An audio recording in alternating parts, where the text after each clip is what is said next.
Hello students, welcome back विद्या मंदिर English class. और आज आप क्लास 12 की poem number 3 on his blindness का सेंट्रल आइडिया समझ रहे हो।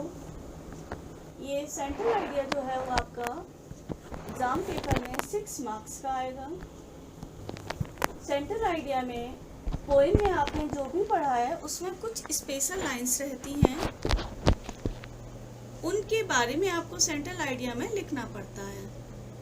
तो क्या है सेंट्रल आइडिया, समझेंगे आप। On his blindness is a personal sonnet of John Milton. On his blindness जो है वो जॉन मिल्टन का एक पर्सनल सोनेट है। सोनेट जैसा कि हमने पोइम पढ़ाते समय भी आपको डिक्लेयर किया था कि सोनेट एक पोइम की फॉर्म होती है। This is a form of a poem. ऐसी पोइम जो 14 लाइंस की होती है और वह पोइम 2 स्टेंजास में डिवाइड होती है। First 8 line and second 6 line. तो इसको हम सोनेट कहते हैं और ये एक्सप्लेन में जब आप कमेंट्स करते हो तो वहाँ पर भी इसकी नीड होती है। आगे, the poet expresses his deep sorrow for the blindness in the prime of his life. The poet expresses means होता है व्यक्त करना।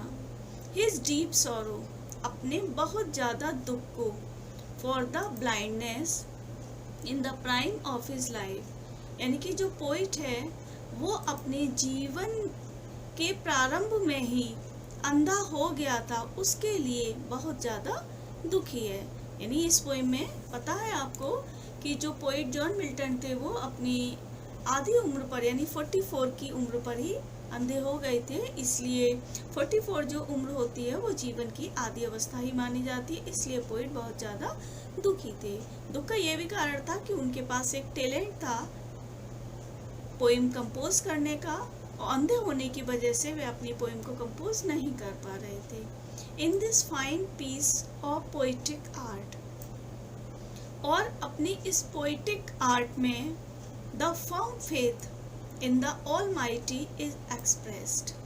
द फर्म फेथ यानी कि दृढ़ विश्वास किसमें था उनका, इन द ऑलमाइटी, किसमें, ईश्वर में, यानी कि सर्वशक्तिमान में उनका जो विश्वास था इज एक्सप्रेस्ड, व्यक्त किया गया है। इस पोइम के थ्रू उन्होंने अपना भगवान के ऊपर जितना भी विश्वास था उसको व्यक्त किया है। नेक्स्ट आगे देखते हैं। ही सेज, वह कहते हैं, that the poetic talent would remain unutilised in him, कि पोइटिक टैलेंट उनके अंदर अनयूटिलाइज्ड रह गया, यानी जिसका कोई भी उपयोग नहीं है उनके लिए, in the absence of eyesight, यानी कि आँख की जो रोशनी है उसके अभाव में कोई इसका उनके लिए उपयोग नहीं है। एट फर्स्ट, प्रारंभ में, ही फील्स वेरी अग्रीव्ड, वे पहले तो बहुत ज़्यादा ही चिड़चिड़ापन, अपने आप को बड़ा ही गुस्से वाला महसूस करते हैं। For having been deprived of the eye sight, कि उनको आई साइट नहीं मिली है, यानी कि डिप्राइव्ड कर दिया गया है, उनको अछूता रखा गया है। किससे, आंखों की रोशनी से उन्हें वंचित कर दिया गया है। And he would not be able to serve God well, he would not be able, और वह भगवान की अच्छे से सेवा नहीं कर पा रहे हैं।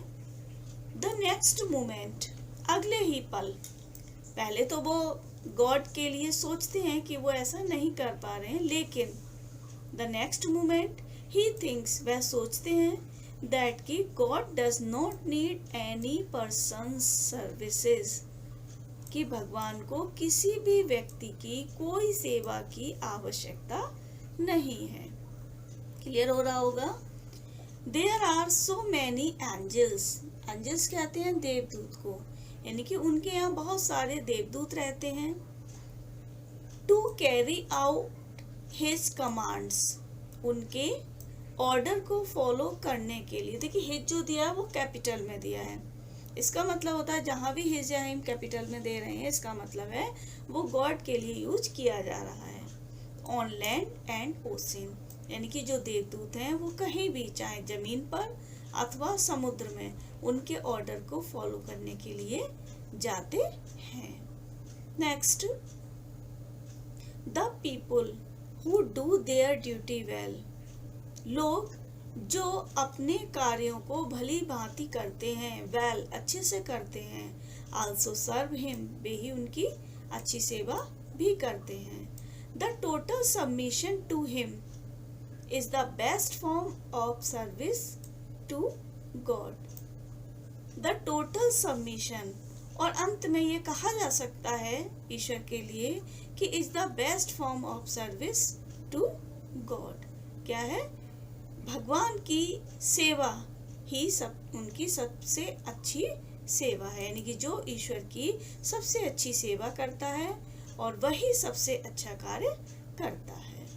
तो हमें भी ड्यूटीज मिली हुई हैं, तो पोइट का मोटिव जो है इस पोएम को लिखने का वो यही है कि जिनको जो कार्य मिला हुआ है उनको उसे पूरी तरीके से करना चाहिए।